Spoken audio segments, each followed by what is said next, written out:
kind of blurs out, it blends everything together. So I've been trying my best to get good at this technique. So here you can see one thing you'll notice is I'm being rather messy at the beginning because honestly, firstly, it's just my process, right? Like that's how I paint. I don't like to be stressing about details early on. So you'll see subpar brush control. It's just like very, very sloppy painting because I'm watering down my paints. That's why I have underlayers so that everything, kind of when it dries, it really blends more. So don't worry that it's gonna be like looked a little rush. I'm really, really happy with the end result. So yeah, I'm showing here most of the colors too. Honestly, you can do this with any color. I'm just showing so you have an approximation. I use all sorts of colors for this project.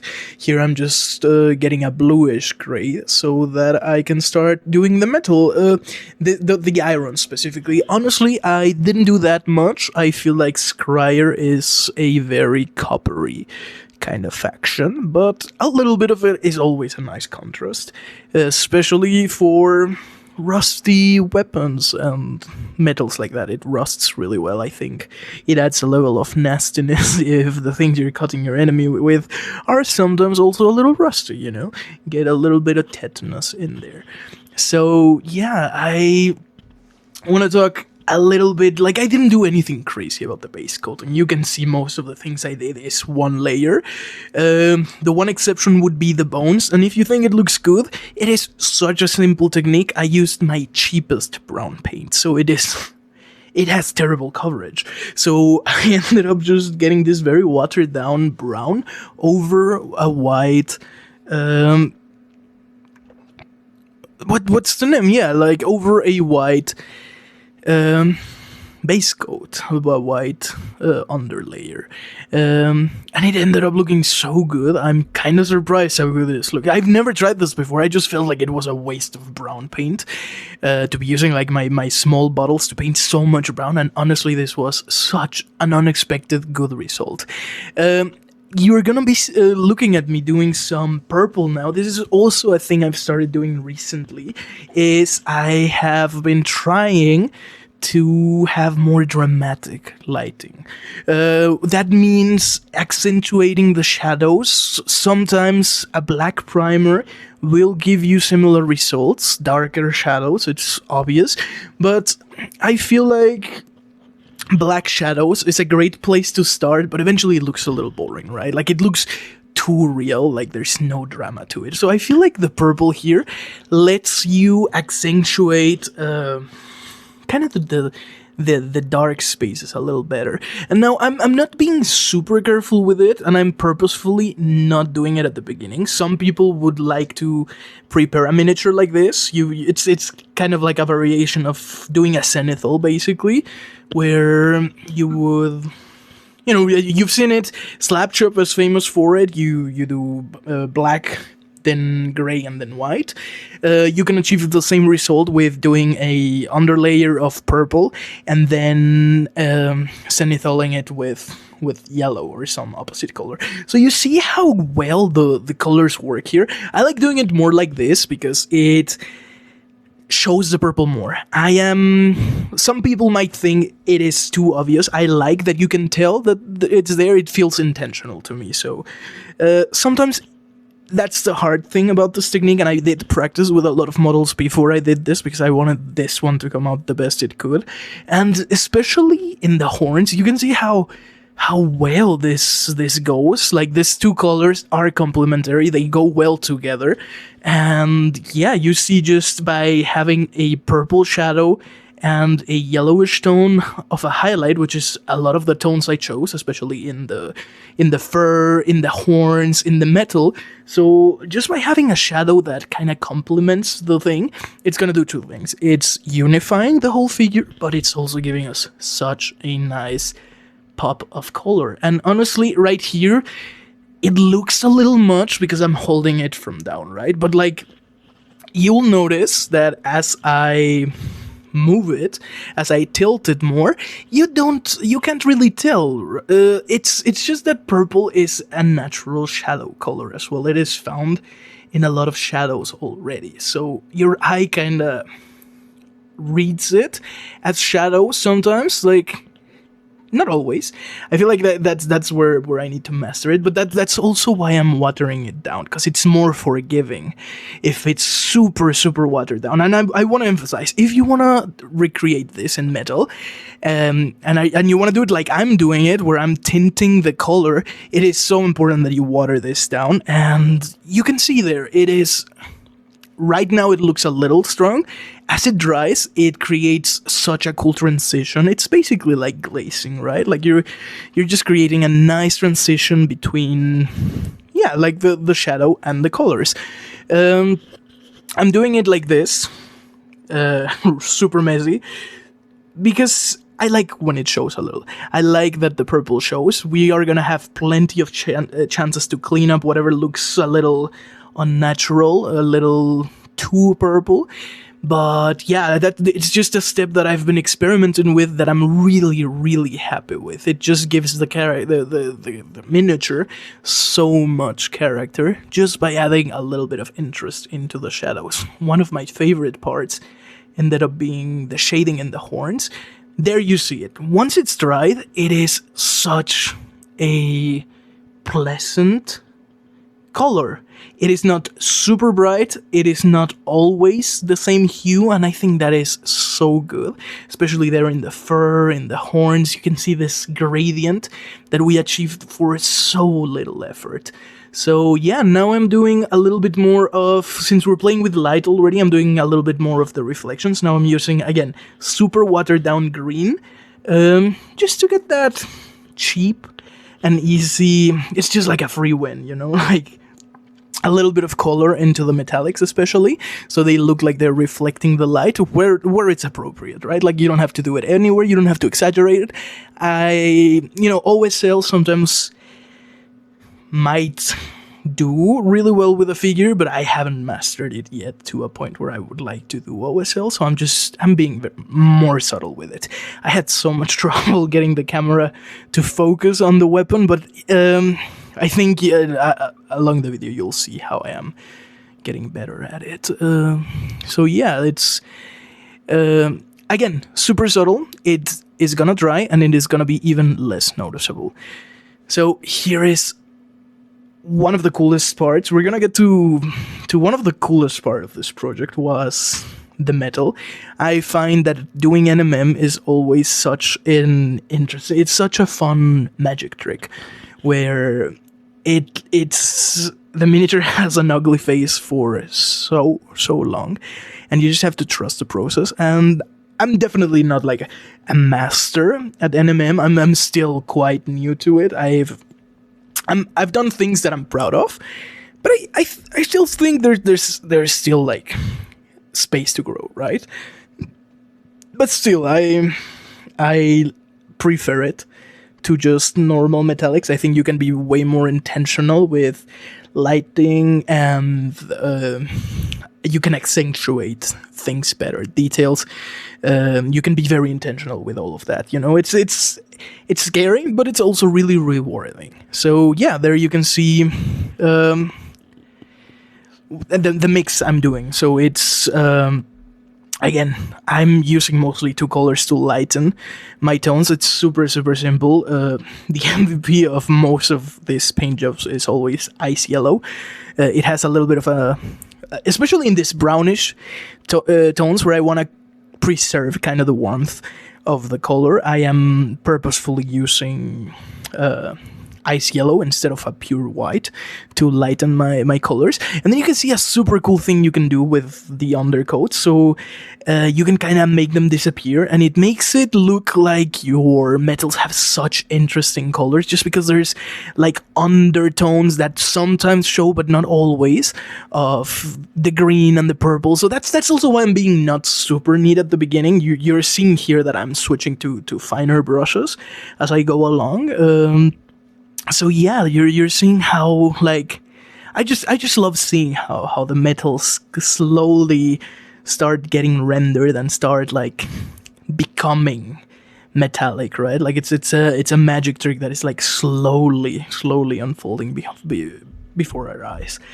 Yeah, it was so fun to do this arm. Honestly, I'm so glad I ended up doing it. If you saw the video, you see how I accidentally rip off the arm. But I think it was one of those happy accidents where it was well worth messing up the figure, because I love that detail of the figure. I love looking at it.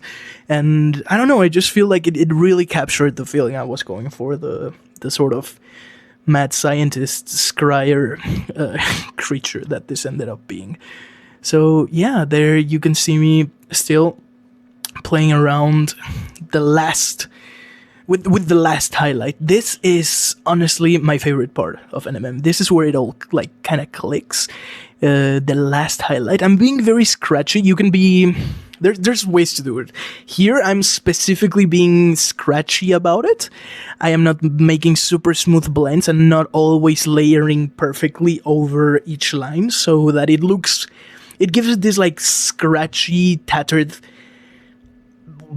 battle-worn kind of property. That's kind of what you get. It is such a fun and forgiving experiment. I think if you've never tried NMM, this is such a nice way of doing it, where you can basically there's less punishment for not being precise. So yeah, it is. I don't know. I'm looking at it. I'm smiling. I am so happy about the result. I'm so happy with the result. You can see just those lights, just those small white dots, really start bringing the shapes out and really starts making this look like this is a really old and interesting metal. Again, there's something about this. The brush strokes, you can see them, and I kind of love this aesthetic. This is how my army is painted. It has this painterly quality to it, where like I'm not aiming for photorealism here. I want you to see that it's hand painting. I love when you can see the individual brush strokes. So that's probably why I gravitate towards this effect so much. Yeah, there there it is. Here, I finally got to focus better, I think. By the way, I played with my camera settings. I've been, again, every video I'm learning something new. And I really try to mess with my camera settings, because again, I'm this is not like a super high-end production. I have limited means of bringing you this content. I'm honestly just doing it because I love it. I love sharing my hobby with you, and I don't know. Tell me if you can tell the difference, if this looks better than the other videos. And yeah, I'm learning so much. So yeah, I hope you can tell. I hope you can tell that I'm slowly getting there. But yeah, now I'm doing the same part again. You can see how I was.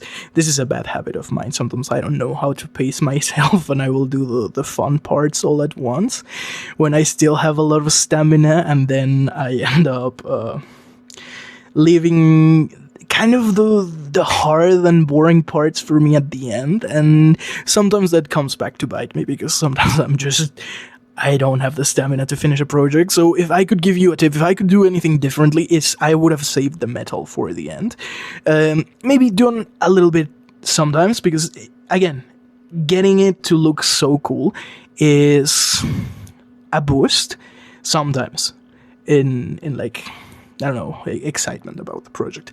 But it can just as easily just eat up my stamina and then leave me too drained to finish the project. So definitely bigger projects like this, pacing yourself is so important. I painted this over 2 paint sessions, and yeah, it was such a treat. I am so happy about this conversion. I was kind of nervous about getting it right, because this was a gift from my girlfriend, and it means so much to me that I don't know, I have a supportive partner that encourages my hobby, right? Like it's it sounds like a nightmare to me to have somebody who, has beef with my hobby or is at odds with this side of my life. So I don't know, I just really, really wanted to give this project my all, and I hope it shows. I hope that you can see that I'm really, really invested in this project.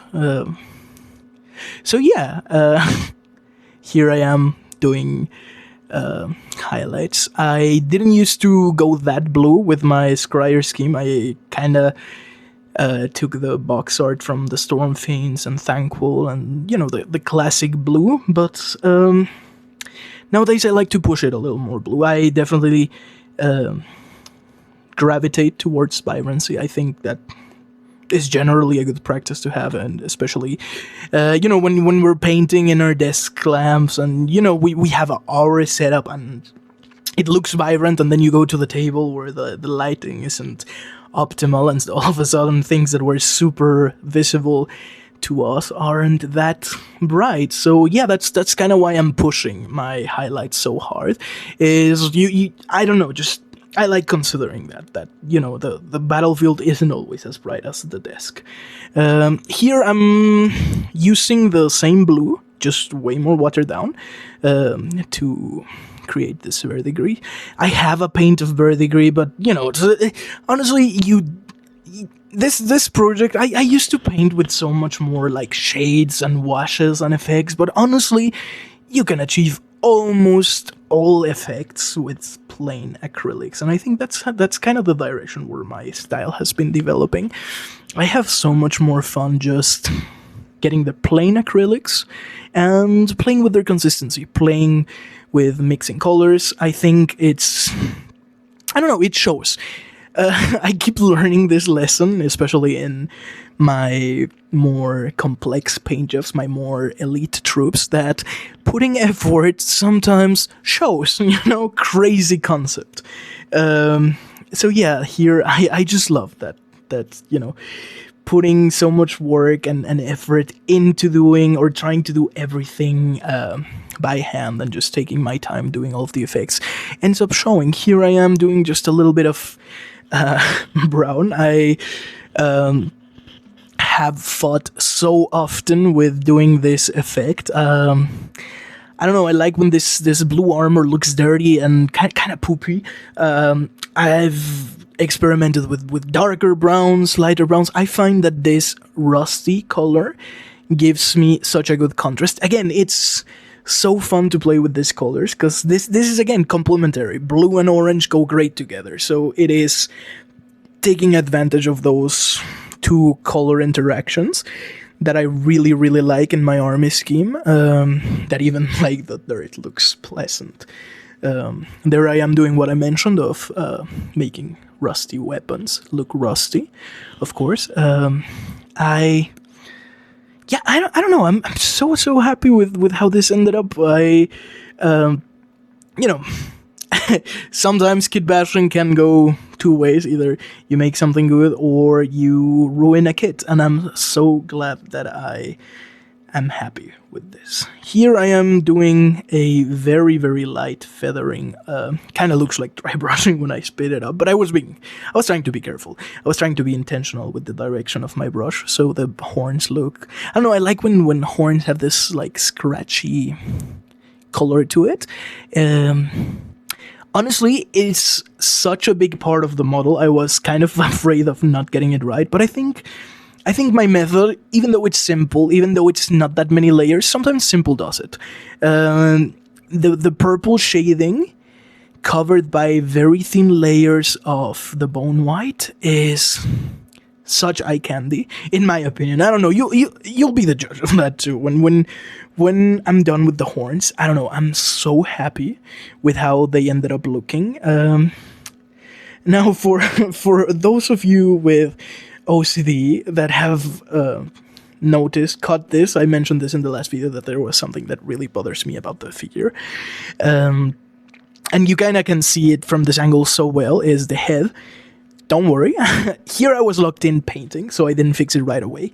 But I gotta say, you can rest assured that I fixed the head, because for those of you who didn't notice, I wasn't kind of thinking when I kitbashed this, and I kind of gave it a head tilt that kind of doesn't match the placement of the horns. So you can see it's kind of not quite, and like it's not moving how it's supposed to be. It's like the horns are on the back and not on the head. So I did end up removing the head and reattaching it the right way. That's why I'm not spending that much time painting the head. If you're wondering that why did I leave that, is because I was planning on fixing it. Here I'm using a very simple recipe for skin. It's just brown and pink mixed. It's such an effective color. I don't know, I love how it looks in miniatures. It just, especially in rats, it gives you such an interesting kind of flesh tone that isn't like super hard to achieve. It looks monstrous enough. A very, very simple method. If you have the John Blanche set, Blanche Berry is also a really close color to this, or the Mulch Berry from Army Painter. It's just this lovely kind of wine, even purplish red, dark purple. I don't know, lovely color regardless. So if you don't have the John Blanche, pink and brown, so good together. I want to say, as you're looking at the close-ups, that's kind of what I'm talking about, of how happy I am with the richness of the metals, right? Like, you can see so many different shades, and it wasn't that much work. It's just being smart about the layering, and I think it gives it such an interesting painterly look. Here I'm doing, again, this was, in my opinion, not the focal part of the paint job, the first. So I'm being kind of quick about it. I'm just getting it quickly highlighted. But again, that smart usage of the layering of the purple undertones, getting cleaned up by very simple highlights of again, it's just the rust color mixed with a little bit of white to lighten it up, and I'm kind of happy with it. It just, yeah, I think this purple undertone, it's like one of my new favorite things to do. It's not for everyone. Like some people have told me. My sister, she paints, and she was like, "That's too much purple."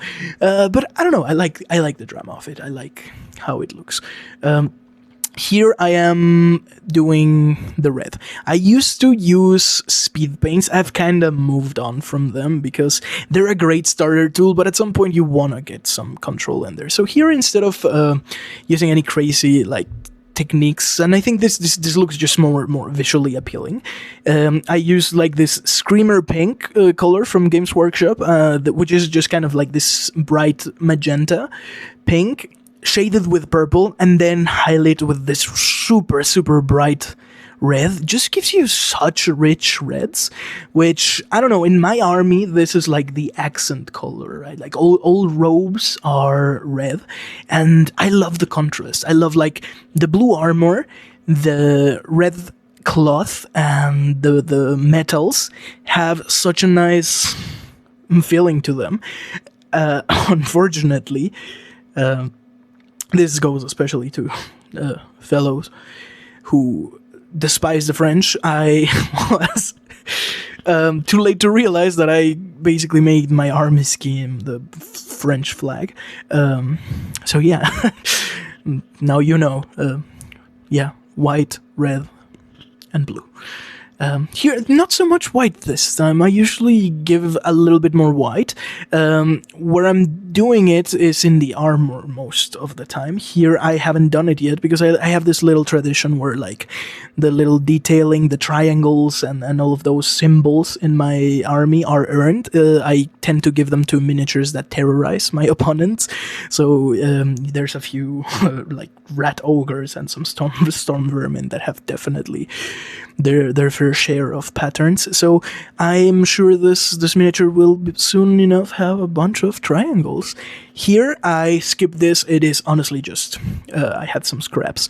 I pasted them on the base. It's foam, I used to Mod Podge it black because it is supposed to protect it from chipping, but I find my whole army is based like this, in this foam kind of cobblestone work, and it honestly, I can't tell the difference when I Mod Podge it or when I don't. It chips all the same. So I didn't do it this time, but yeah, that's basically why I'm doing it. So what I'm doing here is a marble effect. This, I guess, counts as a mini tutorial if you've never done marble. It's super simple as long as you have like a flat surface. Complex shapes get a little more complicated, but for flat surfaces, you really just want to do some squiggly lines. And again, if you struggle creating random shapes, kind of you can just like look at pictures of marble and just kind of replicate the grain. I use two brushes, and I'm not using my good brushes. I'm using some very beat up brushes, and what I'm doing is I'm creating a line with this dark gray sort of color, at least for the white, and then I go in with my second brush and I just load it up with water and I kind of diffuse it. So yeah, what you're doing is you're trying to stay under the line and just using the water to kind of thin out the lines. So that's why you don't really need good brushes here. You can just make some squiggly lines and then you can just refine them with the brush. And yeah, I love this effect. My elite troops in my army are always on some marble bases, because I don't know, I like it kind of feels like they're like in the treasure room of my enemies. So yeah, there's the white part, or most of it. Now I'm gonna do the green. The green is very, very similar. And you can see even my base coats aren't super clean and super just like uniform. I think it's to a strength of it, because marble has this very interesting kind of texture, and it's not always the same thickness and opacity in its colors. And once you mix it with like the feathered out, watered kind of effect, and you see I'm removing even less paint here in the green, and I'm letting this like smoky layer stain it, and it's again, it's like in the NMM, just this sudden magic trick where, yeah, the base is suddenly marble. Or at least I really like the effect. I really think it looks like marble. Another good trick I do is, if you see on the sides, I haven't drawn it yet, but I'm gonna draw, I don't know if I filmed that, but I like to continue the vein into the sides, and it just makes it look so real. So yeah, there it is. The base is done. I am back to the warpstone. I love doing this at the end. It's nothing crazy. I'm just highlighting, getting the raised areas with my lime. Yeah, and then I'll highlight it again with yellow. This is a thing I think I could better in my army. I've seen some amazing effects that look glowing, but you either need fluorescent paints and or an airbrush, and I'm not there yet, but maybe someday I'll get there. That's why this is just a very simple, kind of effective technique to do warpstone. Honestly, not the best. I didn't have that much warpstone in this miniature anyways. For a future video, I'm planning on adding this kind of electric effect, so that's kind of why this might not look super crazy right now. I'm gonna revisit my whole army and add this lighting effect that I've been seeing everywhere, and I really want to try out, so yeah, future video. But yeah, those are the finishing touches, and I cleaned up the miniature a little bit after this. I fixed the head. It has a different angle. It has some more plates to the side. Some minimal things were changed, but yeah, here is the beauty shot. You can see my hands are a little shaky. Somebody broke into my apartment today, so I will have better pulse next time. But yeah, this is the beauty shot. I am so happy with the end result. I love how it turned out. I'm so happy you decided to spend some time with me while I yap about this miniature. It is such a joy to finally have this painted. This is basically the last thing I needed for a final completed army. So yeah, I really thank you for watching, and yeah, I will catch you in the next one. Bye.